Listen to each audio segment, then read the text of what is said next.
Evening snacks. আজ বানালাম chicken salad বাচ্চাদের জন্য, ভীষণ হেলদি। অ্যাকচুয়ালি এটা আমি ডায়েটে খেয়ে থাকি, রেগুলার খাই না, মাঝে মধ্যে অল্টারনেট করে খেয়ে থাকি। তা আমার বাচ্চারা বলে, মা এটা আমাকে করে দিতে পারো না? আমার ছেলে বলে, মেয়ে বলে। তা আমি আজকেই ভাবলাম ঠিক আছে চলো, তো ওরা যখন খেতে চেয়েছে আর মা কি না করে থাকতে পারে? আর তাছাড়াও আমি যখন ডায়েটে খাবার খাই আমার থেকে ওরাই বেশি খেয়ে নেয়।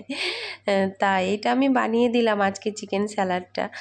প্রথমে হচ্ছে একটু লেবুর রস আর সয়া সস দিয়ে, চিলি ফ্লেক্স দিয়ে আদা রসুনটা গ্রেট করে ম্যারিনেট করে রেখেছিলাম। কয়েক ঘন্টা রেখে দেবে, দেখবে ভীষণ জুসি হয় খেতে, ভীষণ টেস্টি আর ভীষণ হেলদি এটা খাওয়া। বাচ্চাদেরও দিতে পারো, বড়রা তো ডায়েটের পক্ষে ভীষণই ভালো। তা তোমরা হচ্ছে করে দেখো, ভীষণ ভালো লাগবে। তা আমার বাচ্চাদের মুখের হাসির জন্য এইটা ওদেরকে আজকে সারপ্রাইজ দিয়েছি। ওরা জানেই না যে আমি হঠাৎ করে নিয়ে গিয়ে ওরা কি আনন্দ, মা তুমি এটা বানিয়েছো? আর লাস্টে একটু গোলমরিচ দিয়ে খাবে। তোমরা বানিয়ে দেখো, কে কেমন খেলে, টেস্ট কেমন আমাকে অবশ্যই জানাবে আর ফলো করে দেবে ভালো লাগলে।